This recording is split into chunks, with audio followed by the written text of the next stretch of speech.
ओम नमः शिवाय। ओम नमः शिवाय। आज हम बहुत ही महत्वपूर्ण बात अप्सरा के ऊपर लेकर आए हैं, जो बताएंगे आज बहुत कुछ आप लोगों को। अप्सरा साधना में हमारे भाइयों को, कुछ लोगों को तो समझ में नहीं आता किस रूप में सिद्ध करना चाहिए। मित्र के रूप में सिद्ध करना चाहिए, पत्नी के रूप में सिद्ध करना चाहिए, माँ के रूप में सिद्ध करना चाहिए, या बहन के रूप में सिद्ध करना चाहिए। तो आज हम बताएंगे कि कौन से रूप में अप्सरा को सिद्ध करेंगे तो आपको कभी भी हानि नहीं उठानी पड़ेगी। तो बताते हैं।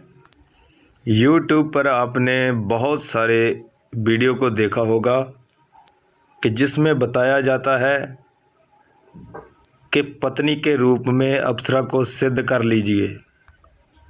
तो आप लोग देखकर वीडियो को बहुत ही ज़्यादा अंदर से बाहर आने लगते हो। क्या पत्नी के रूप में अप्सरा को सिद्ध करना कोई बहुत बड़ी और छोटी बात नहीं है, बहुत बड़ी बात है।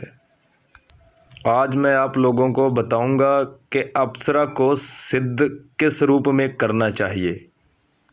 हमारे साधक भाई भी चाहते हैं कि पत्नी के रूप में अप्सरा को सिद्ध कर लिया जाए, तो मज़े भी लेंगे और काम भी करेंगे और काम लेंगे भी, और सभी सुखों को भोगेंगे। साधक ये सोचते हैं कि अप्सरा को पत्नी के रूप में सिद्ध कर लिया जाए तो हम उनके सुंदर बदन का मज़ा ले पाएंगे। तो आप लोगों को ये नहीं मालूम कि आप चाहते हो कि पत्नी के रूप में सिद्ध किया जाए, तो जैसे पति पत्नी रहते हैं प्रेम के साथ, वो दोनों तरफ से ही एक जैसा ही प्रेम होता है, तभी ही प्रेम बोला जाता है। आप तो अप्सरा को प्रेम प्यार कर लोगे, क्या अप्सरा आपको प्रेम करेगी? अप्सरा आपके साथ जीवन भर संभोग करेगी? ये कभी आपने सोचा है? अब सोचना पड़ेगा। ध्यान से सुनिए। प्रेम संबंध तभी चलता है जब दोनों तरफ से प्रेम एक जैसा ही हो। एक तरफ का प्रेम कभी सफलता नहीं देता, आप लोगों को पता ही है। कुछ हमारे साधक ऐसे भी हैं जिन लोगों के ने अप्सरा के बारे में सुना भी नहीं है। अगर सुना भी है तो YouTube से सुना है, अभी तक अप्सरा को देखा नहीं, और आप उनकी तरफ आकर्षित भी हो चुके होंगे। अब आप चाहते हो कि अप्सरा को प्रेमिका बना लूं अपनी मर्जी से, तो ठीक है, ये अपने अपने विचार होते हैं। आपने कभी ये सोचा है कि अप्सरा आपको अपना प्रेमी बनाएगी या नहीं बनाएगी? क्या आपके अंदर वो वीरता है, वो पौरुषत्व है, आप उनको अपनी तरफ आकर्षित कर सको? आपके अंदर उतना तपोबल है कि आप उनको अपनी तरफ आकर्षित कर सको? अपने आप में ही विचार करो कि ऐसा कुछ है आपके अंदर जो अप्सरा को झेल पाएंगे पत्नी के रूप में। हो सकता है कि आप लोगों ने कोई ऐसी साधना भी नहीं की जिसके तपोबल पर आप उन्हें आकर्षित कर सको, विवश कर सको। अब मैं आपको एक प्रमाण देता हूँ, ध्यान से सुनिए। अर्जुन कौन थे? आपने सुना ही होगा। वो धनुष के बहुत बड़े खिलाड़ी माने जाते थे। बहुत ही तेज़ उनका निशाना होता था और एक बहुत बड़े ही शक्तिशाली योद्धा थे वो। ऐसी वीरता और पौरुषत्व देखकर उर्वशी उनकी तरफ आकर्षित हो गई थी। भले ही अर्जुन ने उन्हें उस रूप में स्वीकार ना किया हो, उर्वशी अप्सरा उन्हें चाहती थी। ऐसे बहुत और प्रमाण है जिसमें अप्सरा खुद ही आकर्षित हो जाती थी ऋषि मुनियों के ऊपर। अब आप ही सोचो, आपके अंदर वो वीरता है कि जिसके बल पर अप्सरा आपके ऊपर फिदा हो जाए, उनको अपने ऊपर आकर्षित कर पाओ, अपनी प्रेमिका बना पाओ। ऐसा हो सकता है क्या? नहीं हो सकता। कभी आपने कोई साधना नहीं की, आपका कोई गुरु भी नहीं है।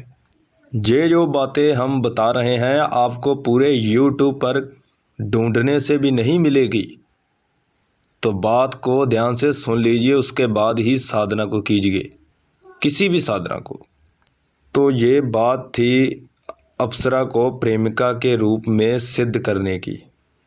एक बात और, कई साधक इसी चक्कर में नेगेटिव शक्तियों को भी सिद्ध कर लेते हैं। जैसा कि मैंने पहली वीडियो में बोला था, अगर नेगेटिव ऊर्जा आपकी पत्नी बन चुकी थी, आपको इस बात का भला कोई पता ना हो, वो अपने प्रेमिका के साथ, प्रेम के साथ क्या करेगी, आपको तो मालूम है क्या करेगी। ये आप खुद ही सोच सकते हो, मुझे इस बात को बताने की ज़रूरत नहीं है। इसीलिए कई साधक अप्सरा को सिद्ध करते करते और किसी चीज़ को सिद्ध कर बैठते हैं और उसके बाद परेशान हो जाते हैं, क्या करें। उसके बाद कमेंट सेक्शन में बोलते हैं कि गुरुजी कोई ऐसी शक्ति है जो हमें रात को संभोग करने के लिए कहती ही रहती है, तो क्या करें।